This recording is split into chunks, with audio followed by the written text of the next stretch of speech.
in. My name is, hang on. My name is Susie, and I am an alcoholic, among other things, but I'm the secretary for today's meeting. The chat will reopen. We're going to close that while Dr. Giacomucci, did I say it right? Good. Shares with us. Please note, this is not an AA meeting in the traditional sense, but rather it's a recovery workshop open to everyone. Any questions about our group, please address to Patrick McKay in the chat, and any questions about or for Dr. Giacomucci, I didn't say it well that time, addressed to me in the chat and I'll convey it to him. Okay, I've asked Claire to lead us in the set-aside prayer today. If you could do that, you can follow along with her in the chat. Okay, you ready, Claire? I need to unmute her. I can't find her.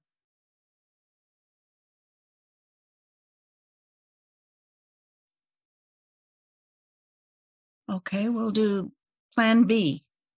Rita, would you read the set-aside prayer?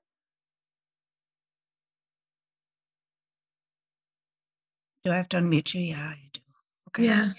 Sorry. It's in the chat, is it? Yes.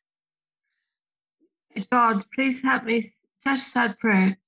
God, please set aside everything I think I know about myself, my recovery, the 12 steps and you, for an open mind and a new experience of myself, my recovery, the 12 steps, and especially you. Please help me to see the truth. Thank you very much, Rita. I appreciate it. Okay. Usually we go on and on about all the things that you can do while you're in the meeting.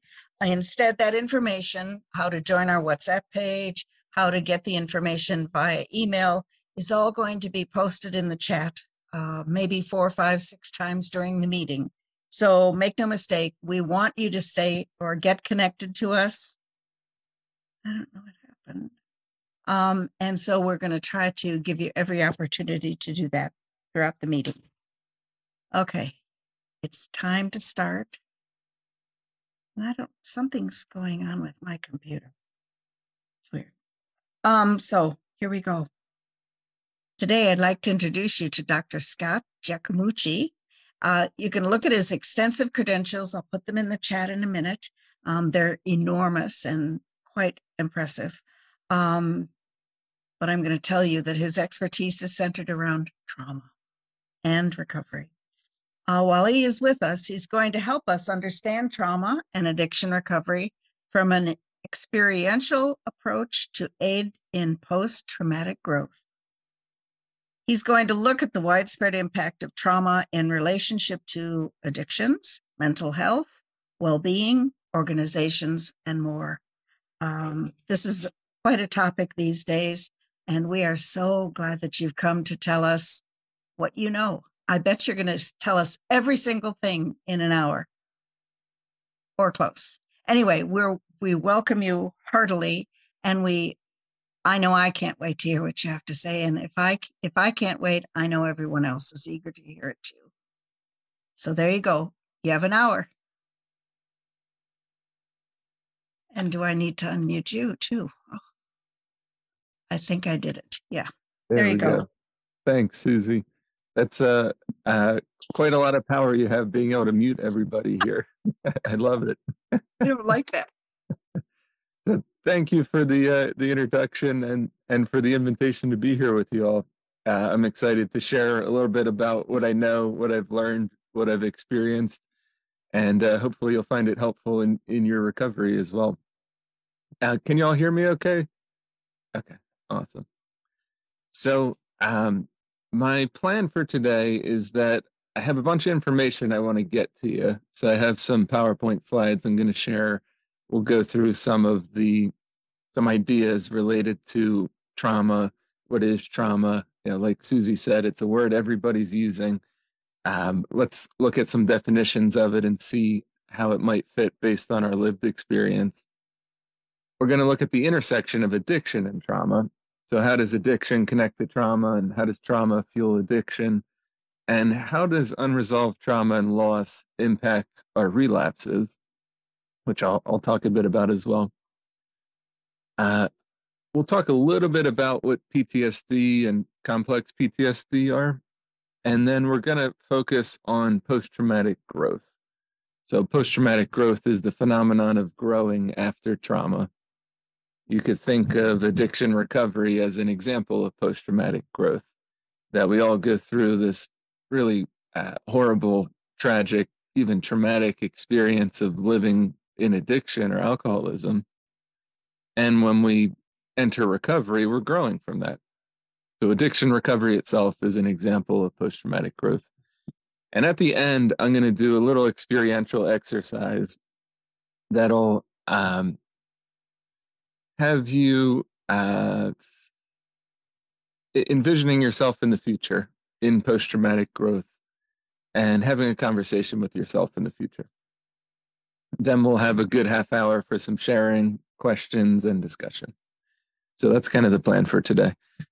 So as Susie had mentioned, I specialize in trauma and addiction. Professionally, I run an outpatient trauma therapy center, and we primarily provide experiential therapies, things like psychodrama, EMDR, Gestalt therapy, and the creative arts therapies. And that's just outside Philadelphia in the United States. And then I also run a trauma program in an inpatient substance use treatment center, which I've kind of had the fortune to help start and then refine over the years mostly based on what the clients in the program said was helpful or wasn't helpful. So really find that I learned just as much from my clients as I learned from my teachers and supervisors. Outside of that, I also have written a couple books, mostly geared towards professionals and therapists. Maybe those will end up in the chat at some point. First book is available for free online if you're interested, and it focuses on social work and psychodrama. And the second book is on trauma-informed principles in group therapy, psychodrama, and organizations. And that book comes out about a month from now. So you'll get a little sneak peek of some information from that book today. Beyond that, I also teach at a university and do some research. And I'm also a person in long-term recovery myself. So I'm kind of coming at this from all different angles, all different roles, and all different experiences. Let's see. Oh, I'm going to need somebody to give me permission to share screen, please. I don't have so much power. Patrick has to allow you to co-host. Patrick, okay. Could you do that, please? Done. Yeah, just did it. Sorry, Scott. Should be able to do it now. Thank you. All right. So here's our title for today: Trauma and Addiction Recovery, Experiential Approaches for Post-Traumatic Growth. And one of my favorite speakers is Gabor Mate, who I'm guessing some of you are familiar with. He talks a lot about addiction and trauma, about family dynamics, relational trauma. There's this meme I found, a quote from him on the internet. It says, "Not why the addiction, but why the pain," right? And then the quote underneath here is coming from his book called In the Realm of Hungry Ghosts. He says, "Not all addictions are rooted in abuse or trauma, but I do believe that they can all be traced to painful experience. A hurt is at the center of all addictive behaviors. As we'll see, the effects of early stress or adverse experiences directly shape both the psychology and the neurobiology of addiction." So I really encourage you to check out Gabor Mate's work. He's got like hundreds of hours of free lectures online on YouTube that you can access. And he really goes into some of the neurobiology about addiction and trauma in more depth than we're going to go into today. but Gabor is one of my favorites. So I thought it was fitting to start off with these quotes. I think he just kind of nails it right on the head here, the intersection between addiction and trauma. So trauma is often an underlying cause or fueling factor of substance use, alcoholism, and even relapse. The majority of us that develop an addiction of any kind have experienced some sort of trauma, abandonment, neglect, or major loss earlier on in our life that may have directly or indirectly fueled the development of our drinking or drug addiction or any addiction. I'm pretty confident that if Bill and Bob, back in 1935, if they had the language to talk about trauma and PTSD, that they would have written a lot more about that in the big book. But the big book was written 1935, I think it was published, or around there. That's when AA started. PTSD wasn't recognized as a diagnosis until 1980. So that's 45 years after AA was created. Bill was a veteran, so he certainly would have been familiar with trauma. And Dr. Bob was a doctor. So if they had the language in medical school at the time, the language we have today, to know and understand trauma and PTSD, I'm certain they would have talked about it a lot more in the big book than they do now. And maybe some evidence of this is some of the younger 12-step programs that have developed in the past couple decades. Things like ACOA, where they really did have the language to talk about trauma because it was introduced into the culture and into psychology by the time some of the newer 12-step meetings programs were created, that they do talk about that in their literature. So trauma is often an underlying cause of addiction. I wouldn't say that it's always the cause. You certainly can find examples of folks that developed addiction or alcoholism and don't seem to have any underlying or previous trauma.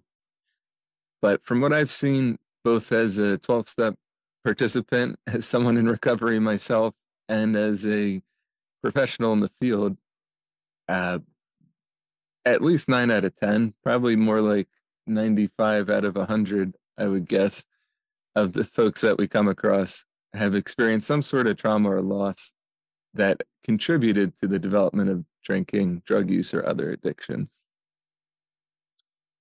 One of the other things we found in the treatment program I work at, it's called Miramont Treatment Center, is the inpatient substance use program. About 10 years ago, we tried to start a relapse prevention program. And we got this program off the ground, and it was based on Terence Gorski's work. If you're not familiar with Gorski's work on relapse, I highly recommend looking into it. He's got a couple books he's written. And we created this tract within the inpatient program for folks that had been in recovery for a year or so, had done some step work before, and then had experienced the relapse and come back to treatment.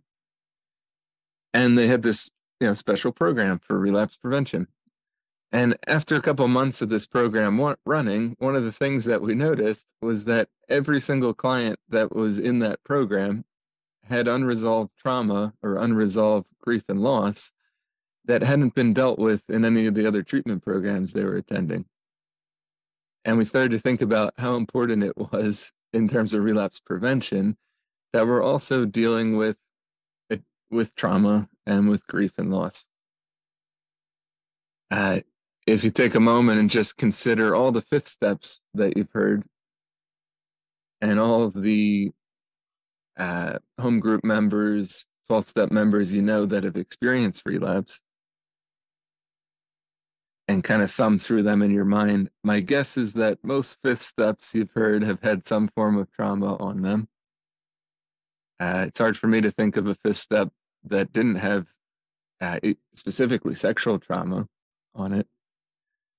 And much of folks' triggers that resulted in relapse often come back to unresolved trauma or unresolved grief and loss, or relationship issues here and now that might be connected to past relationship trauma from the past. There's a really strong connection between relapse, trauma, and loss. So, trauma and loss tend to be an underlying cause of addiction. Living, the lifestyle of alcoholism and addiction can be really traumatic in itself. That sense of powerlessness, helplessness, that demoralization they talk about in the big book. I mean, that whole experience, withdrawal and detox, craving, the things we do to ourselves when we're in addiction, and the things we do to the people we love when we're in addiction, can be really traumatic for ourselves. Trauma is simply an experience that overwhelms our ability to cope. And addiction would meet that definition of trauma, something that overwhelms our ability to cope. And so the lifestyles that we live, the choices we make, the behaviors we engage in, the things we do when we're drunk or high or engaged in other addictive behaviors make us more likely to experience more trauma or loss. We're more likely to crash the car. We're more likely to overdose. We're more likely to experience violence. I think I heard recently from a psychology researcher that at least half of all violent crimes, or he may have been talking about murder specifically, half of all murders, the perpetrator and or the victim are both intoxicated, one or the other. So the lifestyles associated with addiction and trauma really make us more susceptible to experiencing more trauma or loss. And then this only fuels our need to numb that pain, to drink, to get high, to get out of ourselves through other behaviors, whether that's gambling or sex addiction or codependency or workaholism.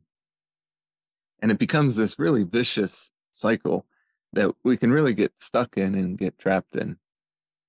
So I like to think of addiction and trauma as really having a cyclical relationship in that they fuel each other. So I thought this image, it's not the best quality image, but the iceberg there was a really good depiction of addiction and trauma.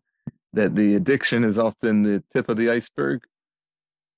And then underneath the water, the things that we don't always see, the things we may have denied or repressed, or the things that other people who are stuck in addiction might not have shared about. That's often the trauma underneath the surface there. I mean, the big book even talks about alcoholism being a symptom of something greater, that the drinking isn't the problem, that there's something underneath of the drinking, the drug use, the other addictive behaviors that's the source of the problem. So here's some of the research statistics just to support what I'm suggesting here. Keep in mind, these are all self-reported numbers. So when we're talking about self-reported numbers with trauma, the actual numbers are going to be significantly higher because we tend to under-report traumatic experiences, or sometimes we compare our experiences to others and say, I'm not a war veteran, I haven't experienced trauma. The things I went through don't compare to the other things I've seen or heard people experience in terms of trauma. Or one of the most common defense mechanisms when we experience trauma is dissociation, denial, repression. It's possible and often common that when we experience trauma, that we might completely block out that memory, block out the feelings associated with it in order to protect ourselves from that memory. And so if we're self-reporting traumatic experiences, the statistics we're going to get are going to be a bit lower than what they are in reality. Excuse me. What is the acronym SUD? What does it stand for? Oh yeah, thanks, Susie. So SUD means substance use disorder. It's the diagnosis we use in the medical community, at least in the United States, to talk about addiction. So substance use disorder is SUD. So over 70% of adolescents who are in treatment for addiction, substance use disorder, report that they have some history of trauma. 80% of women in treatment for addiction or substance use disorder report a history specific to physical or sexual assault. So that's really high number. Those with substance use disorder are 7 to 12 times more likely to also have post-traumatic stress disorder than somebody that doesn't have an addiction or a substance use disorder. So addiction and PTSD really go hand in hand. PTSD is perhaps the most common co-occurring disorder with alcoholism. And it's interesting, I often critique my community, the professional community, because we like to talk about co-occurring disorders in treatment, in addiction treatment. But when we do, we usually are talking about depression and anxiety. And rarely does PTSD get mentioned in those conversations, when really it's one of the most common co-occurring disorders. And it makes sense if you think about how trauma impacts our nervous system. It leaves us really feeling on edge, leaves our body overactive. It leaves us looking over our shoulder, hypervigilant. And alcohol is a depressant of the nervous system. It calms our body down. So it would make sense that somebody experiencing PTSD, traumatic stress, might turn to alcohol or other drugs to calm their body down. Another interesting neuroscience finding was they were looking at physical pain and how it shows up in brain scans. And they took a brain scan of somebody in physical pain and another brain scan of somebody in experiencing the emotional pain related to loss or rejection. And when they compared the two brain scans, they couldn't tell whose brain was whose because they looked identical. Physical pain and emotional pain seem to use the same mechanisms in our brain, which might be one of the reasons why drugs, especially painkillers like opioids, work so well at numbing our emotions as well. They were created for numbing physical pain, but as many of us know firsthand, they work really well at numbing our emotional pain as well. So many times we come by our substance or drink of choice pretty honestly. Sometimes it's related to the past loss or traumas that we may have experienced. So one of the groundbreaking studies that highlighted the connection between addiction and trauma is called the Adverse Childhood Experiences Study. I'm guessing some of you have probably heard of this study before. It was a really simple 10-item yes or no questionnaire. They said, before your 18th birthday, did you experience this? Yes or no?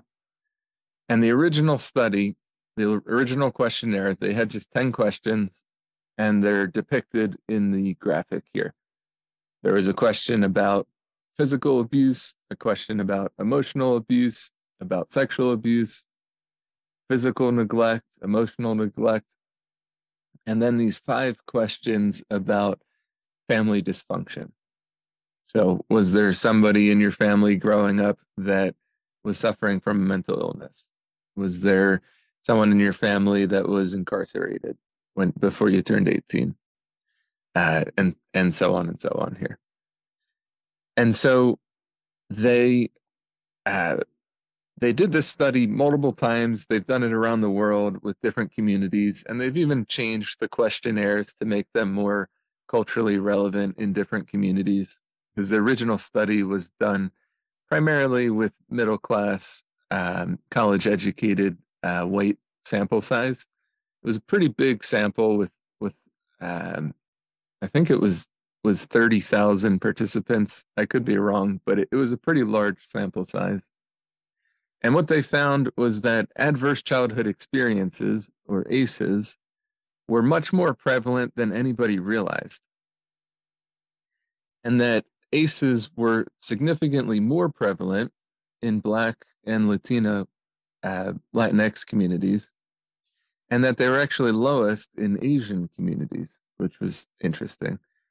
But what they found was that the higher somebody's ACE score was, the more different types of adverse childhood experiences that they experienced before they turned 18, the stronger the likelihood of them developing an addiction, alcoholism, mental health issues, suicide attempts, prescription drug abuse, and a whole bunch of medical issues that nobody thought was going to be connected to childhood adversity. So this was really a groundbreaking study. Here's some of the statistics. They found that when they compared someone that scored a 0, they had 0 of the types of adverse childhood experiences they asked about, and they compared that person to someone that scored 4. They scored yes for 4 of those different types of adverse childhood experiences. That person had a 500% increased chance of developing alcoholism as an adult. And the same person had a 1,300% increased chance of being an IV drug user as an adult. So the chances of developing addiction or alcoholism increase significantly for those of us that experience adversity in our childhood. And the more types of adversity we experience, the more likely, the higher that risk becomes. So for a male with 6 or more ACEs, the chance of them becoming an IV drug user goes up 4,600%. Pretty strong connection here. Somebody with 6 or more ACEs has a 20-year less life expectancy than somebody with 0 ACEs because of all the mental health and medical complications that come with it.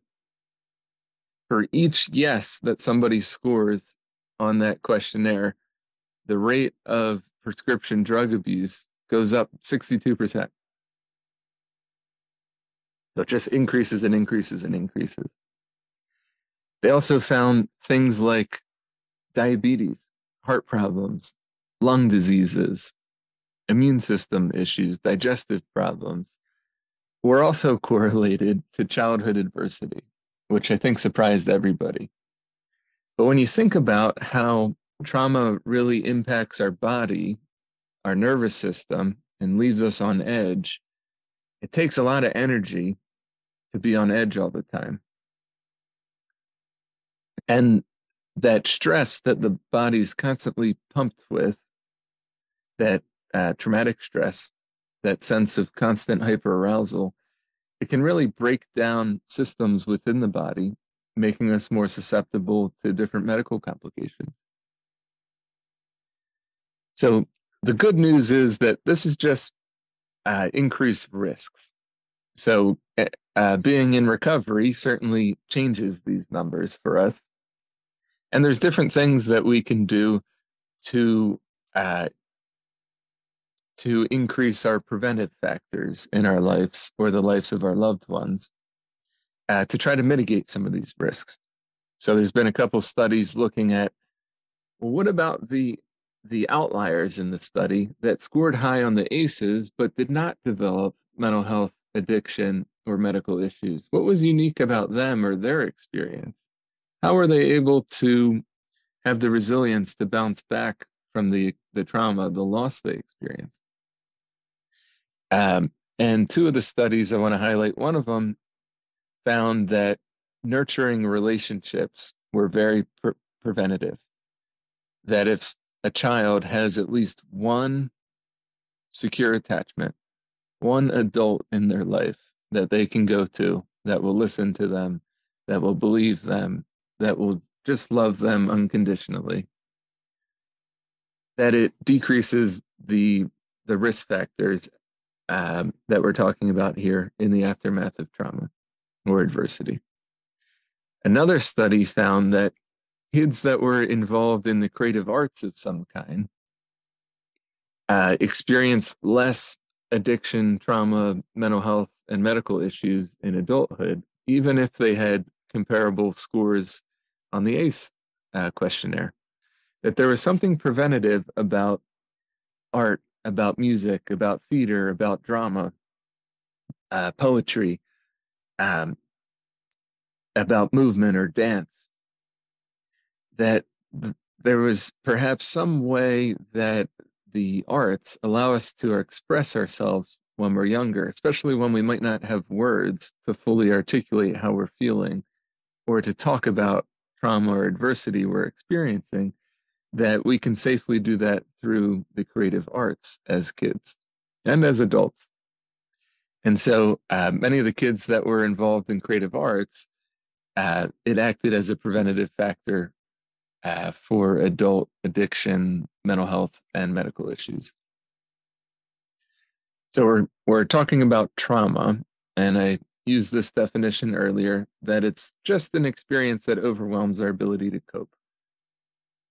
The PTSD diagnosis was really created, at least in the United States, based on the experience of military veterans.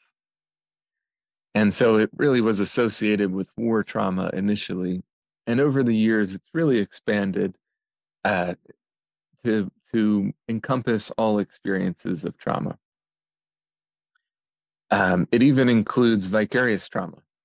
When we hear or learn of other people's traumatic experiences, especially people we love or care about, that could be vicariously traumatizing for us.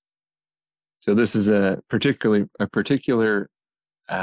risk for anyone who's a first responder, healthcare workers, therapists, sponsors.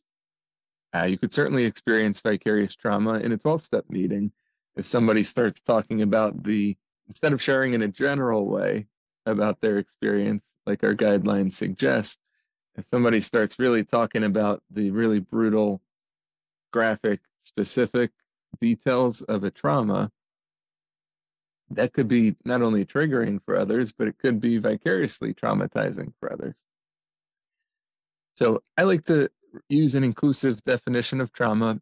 It includes not just active traumas or experiences, but also things like neglect or abandonment and traumatic loss.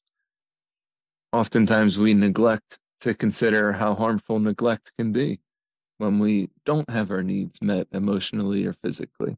That this is also a type of trauma.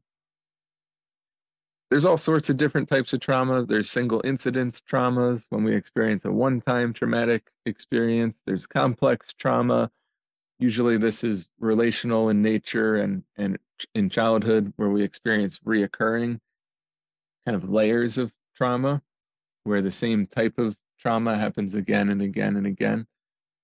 There's shock trauma, which would be things like a motor vehicle accident, relational trauma, when we experience trauma in a relationship. Collective trauma is when an entire group or community experiences trauma all at the same time. Oftentimes, this is identity-based. So racism would be an example of collective trauma, or gender violence would be an example of collective trauma. The coronavirus pandemic is an example of collective trauma. There's financial trauma, ancestral trauma. There's all sorts of different types of trauma. When we're talking about trauma, it's also important that we acknowledge that trauma is really culturally contextual. So our cultural belief systems, our cultural values, even our religious belief systems, the way that we perceive and experience ourselves, the world, and relationships are really going to impact how we experience a possibly traumatic experience. So, all 206 of us on the call here, we could all experience the same exact thing. And some of us would experience it as a trauma. It would overwhelm our ability to cope. And some of us would not experience it as a traumatic experience for whatever reason, based on the way we see the world, based on the way we experience that moment, based on what happened before or after that, based on our internal strengths or past experiences. We might not experience it as traumatic. When we're talking about trauma, it's also important to acknowledge that some people might not have labeled what they've experienced as trauma. And some people might not be willing to talk about past trauma. And some might actually not remember the traumatic experience. So this is relatively common, especially childhood experiences of trauma. Oftentimes when we experience trauma in our childhood, the kind of ingrained survival instincts that we have, fight and flight, freeze. Usually we can't fight back when we're children. We're too small. And if it's trauma happening in the house, we can't run away. We don't have anywhere to go. And so we often will resort to a freeze response. I think some of your other workshop speakers talked a lot about this with polyvagal theory. And when we use a freeze response, our body shuts down trying to protect ourselves. And we usually dissociate. So we can't escape physically. So we creatively learn how to escape emotionally and mentally. And sometimes this can lead to not remembering the experience, or it can lead to suppressing that memory. Our mind decides it's too painful to remember this. We can't make sense of it. So to try to protect ourselves, we're going to completely block out that memory. Oftentimes when we get sober, when we get clean, when we enter into recovery, when we stop using addictive behaviors, and we start to develop that emotional recovery that folks were talking about, these memories will start to come back to us. I like to tell clients, community members that, suppression is a defense mechanism. Our mind is doing that to protect us. And you could even think of drinking or getting high as a defense to protect us from feelings or memories related to past adversity as well. It's very similar. And that once we make our life safe in recovery and we develop a support system and we start to connect with some of our personal strengths and we connect with a higher power perhaps, and we make our life safe, our mind might decide unconsciously that we don't need some of those defense mechanisms that we needed in the past. You might think of them in some senses as those character defects and shortcomings we talk about in the 6th and 7th step.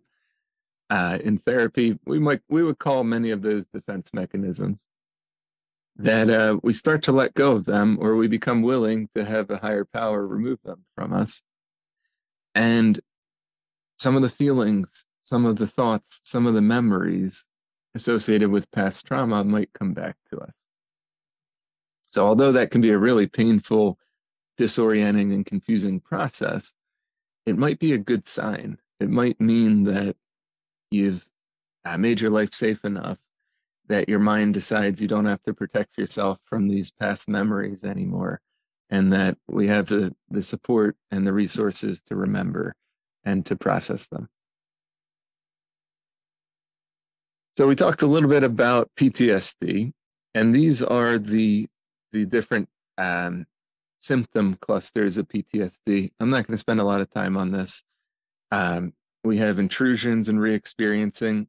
This is, the nightmares, the flashbacks, the intrusive thoughts or images associated with a past memory. And we have arousal and reactivity. This is that nervous system being on edge, being irritable, looking over your shoulder, not being able to sit with your back to the door, difficulty concentrating, an exaggerated startle response, that if someone comes and tries to put a hand on our shoulder to support us, we might jump because our body's on edge. or one of the ways it shows up a lot in in-person 12-step meetings, is that we like to do a lot of hugging in 12-step meetings. And for someone that's a trauma survivor that hasn't developed a sense of safety with all the strangers they've just met in a meeting, they might not be comfortable with hugs yet. It's always a good idea to ask permission for any kind of physical touch. It's actually one of my group rules in all the trauma groups that I lead, that you ask others if they're okay with being offered a hug or a hand on the shoulder. The third symptom cluster here is avoidance. So this would be avoiding thinking about the past trauma, avoiding feelings related to it, avoiding people, places, or things related to the trauma. And then this is where it gets a little complicated. In the United States and in the DSM-5, which is the manual with all the mental health disorders, the newest edition of it, which was published 10 years ago, it added a fourth symptom cluster for PTSD, which was about negative changes in our beliefs and our emotions, our moods. That in the aftermath of trauma, we might have negative beliefs about ourselves. We might blame ourselves for what happened, even though it couldn't have been our fault because we were children. Or we might feel emotionally like it was our fault, but no, intellectually it couldn't have been our fault. Or we might develop distorted beliefs about the world or about relationships. We might come to believe that all men are evil because a man in the past harmed us, or all people in power are evil because someone who had power over us in the past used their power inappropriately. This fourth symptom cluster was not added by the World Health Organization in most international communities. So I just want to highlight that difference.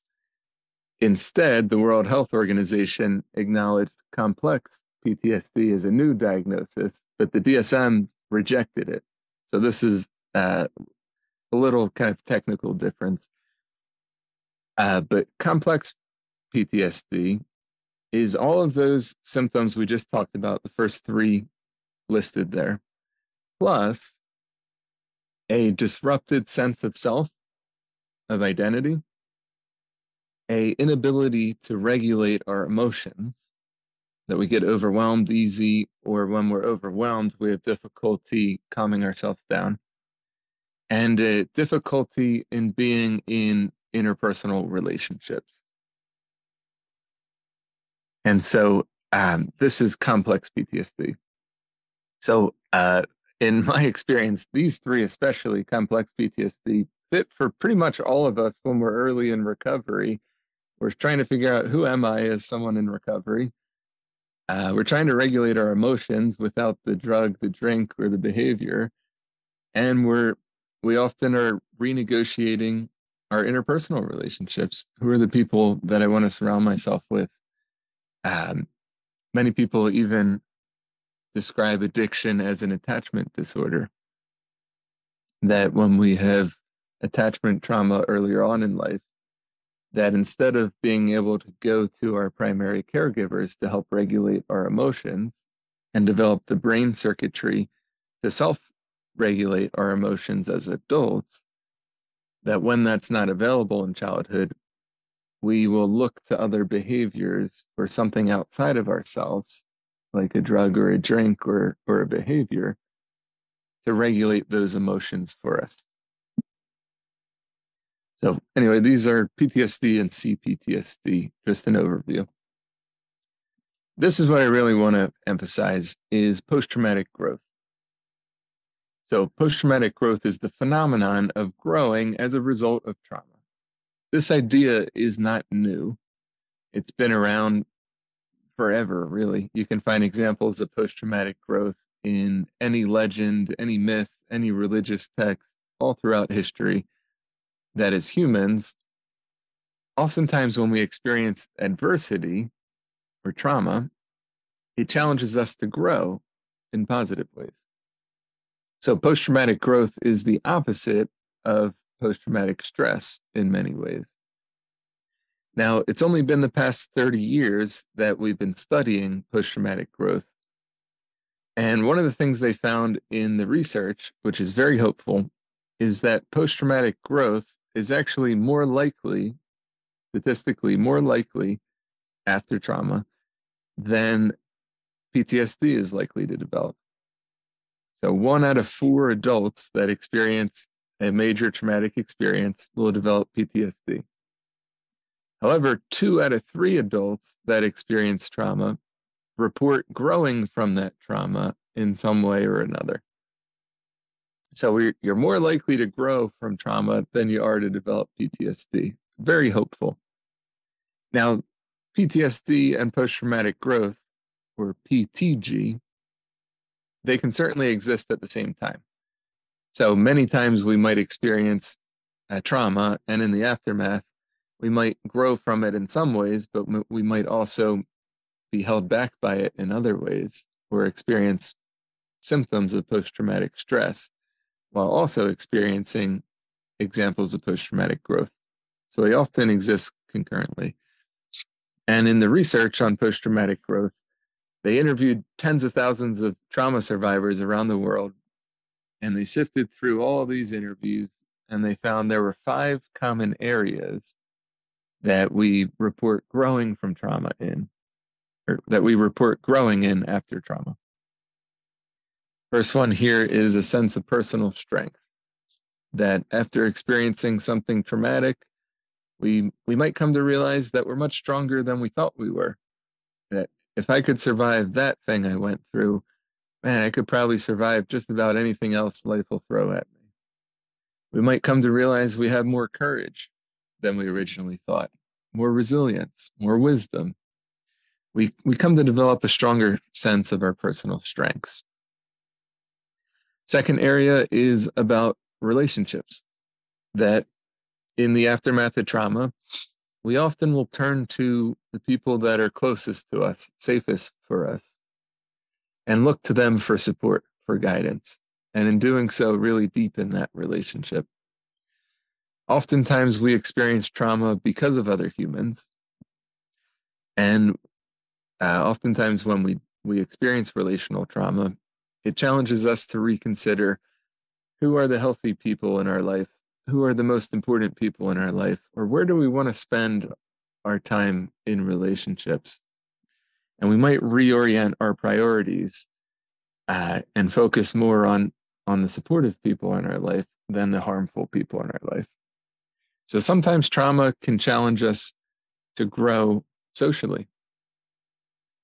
On the other hand, because trauma so often happens because of other humans, sometimes it forces us to look to the religious or spiritual world for support, for inspiration, for guidance, to navigate our way through that trauma. Oftentimes we'll turn to our cultural or religious belief systems to make sense of the adversity we're experiencing, the trauma or loss that we've gone through. I think the 12 steps really emphasize spirituality, higher power, and really help us cultivate post-traumatic growth in this way in all the 12-step programs. The fourth area here is about new opportunities in life, that trauma really turns our life upside down, and it might close some doors, it might disrupt some opportunities, but at the same time, it creates new opportunities for us. Other doors open in the aftermath of trauma. A simple example is that we might come to realize that we can use our experience to help other people.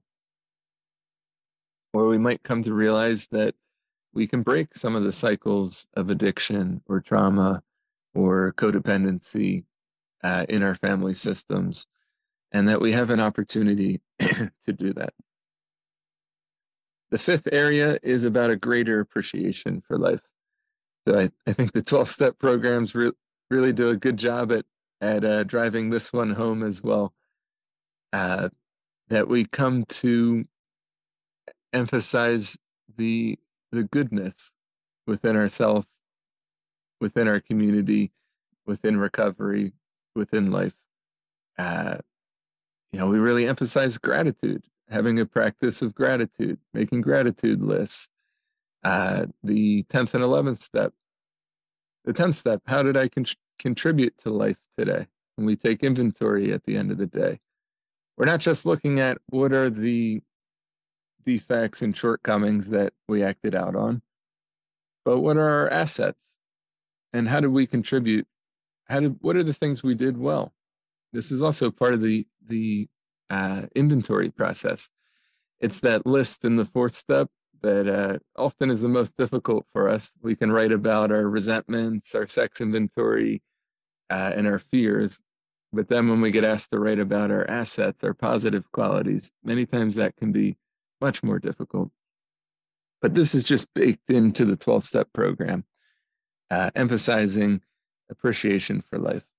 So many of us come face to face with death, either our own or our loved ones, because of addiction, because of trauma.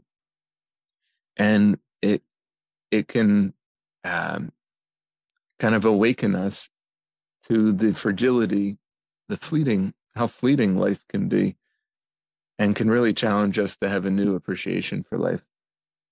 So these are the 5 areas of post-traumatic growth.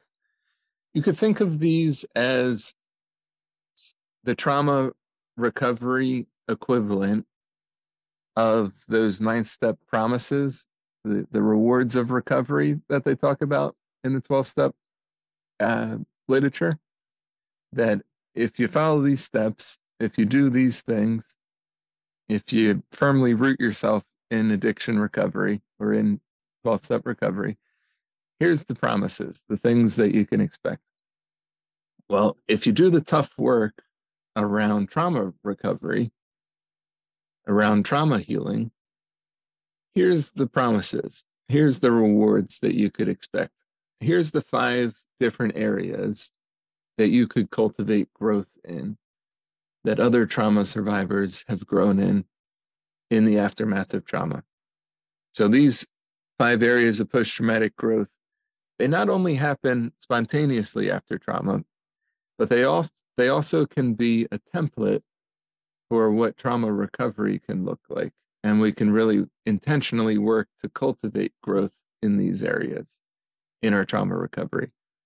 So I like to tell my clients to think of these 5 areas almost as a treatment plan for the trauma work we're doing together. That just like in our addiction recovery groups and meetings, we don't just talk about the problem, we have to talk about the solution. We don't just talk about what it was like and tell war stories about the terrible things we experienced. We have to also create a vision of what recovery looks like. What does it mean to be in recovery from trauma? And so I like to use this as just a simplified template for what trauma recovery can look like. Increased sense of personal strength, enhanced interpersonal relationships, deeper spiritual religious connection, developing new sense of opportunities, and greater appreciation for life. So these are the same 5 areas, just in a nicer looking graphic.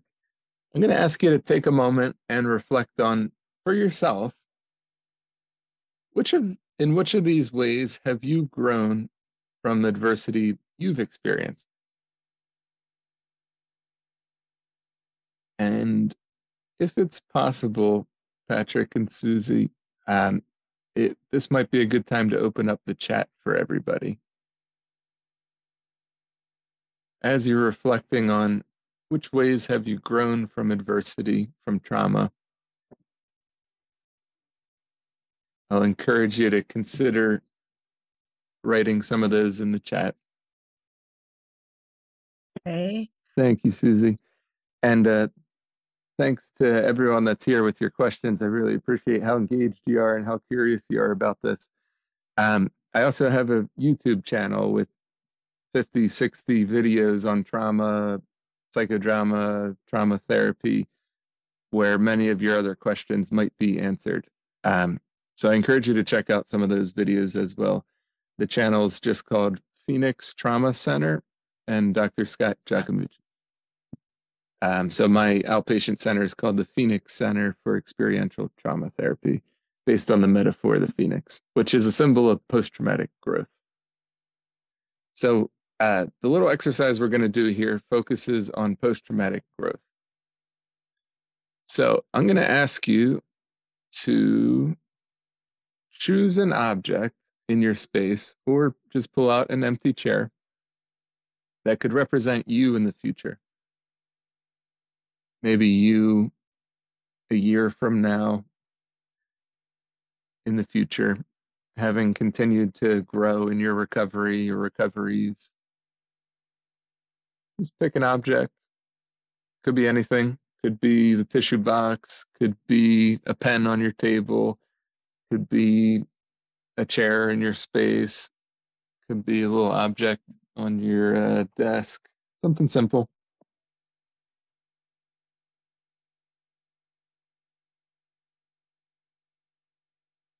And once you've got that object, I'm going to ask you to really try to visualize you in the future as this object or in this empty chair.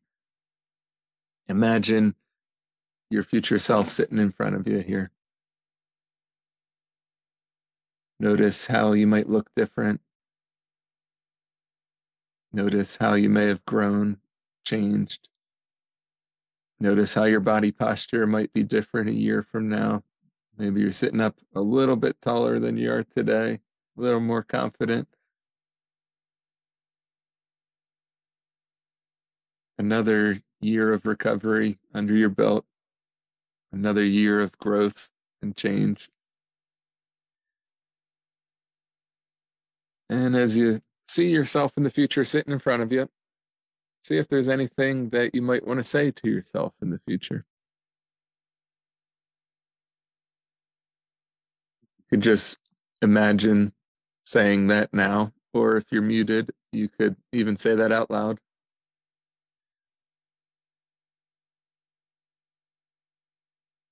Maybe you want to express a sense of pride, feeling proud of yourself for another year of recovery. Be a sense of gratitude for all the work you've done. Maybe a sense of empathy.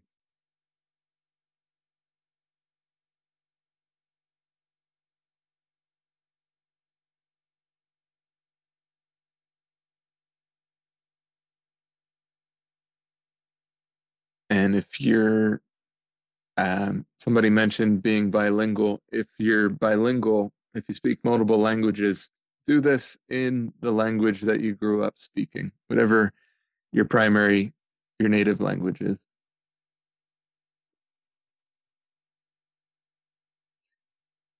And now, this is where it gets a little confusing. I'm going to ask you to switch roles, actually get out of your chair and switch roles and become yourself in the future.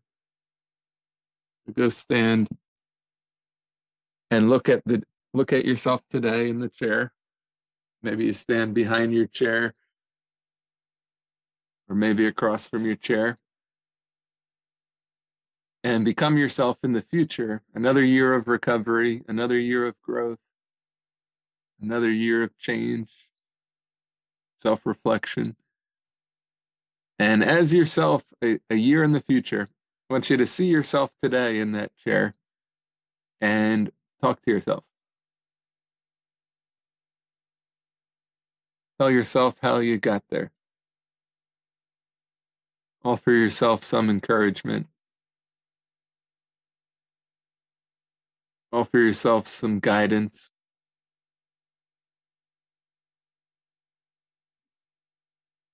If you had questions that weren't answered earlier, you might even be able to answer those questions from yourself in the future.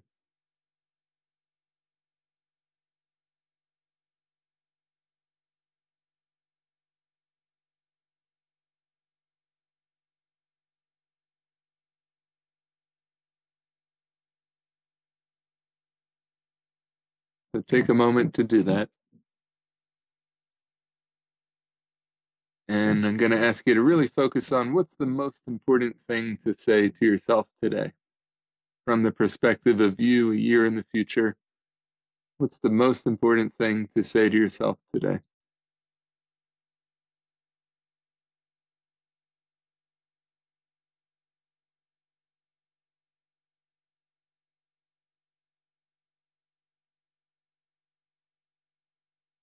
And once you've had a moment to connect to those messages, then you can reverse roles back.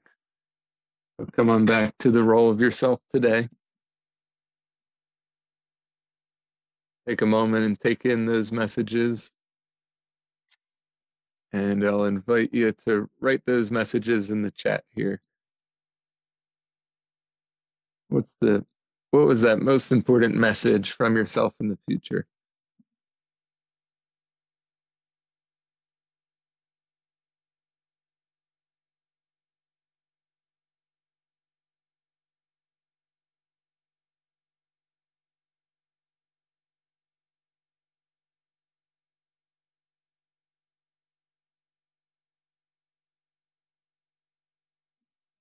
And everybody, I'm going to ask you to take a look at the chat. All these really important messages are coming in. And take in these messages for yourself too.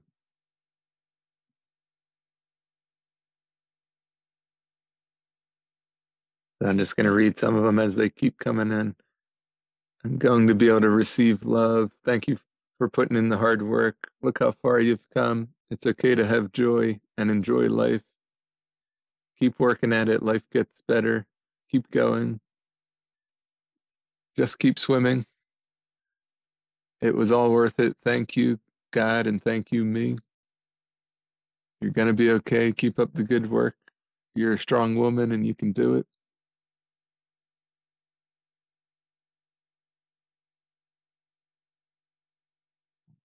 Great job, everyone that put in these messages in the chat.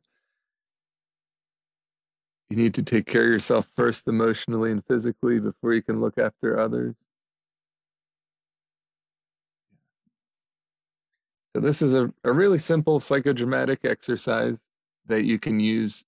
You can do it through letter writing too, where you connect with either a positive part of yourself, like your courage or your resilience or your self-love, and write a letter to yourself or a message to yourself or yourself in the future.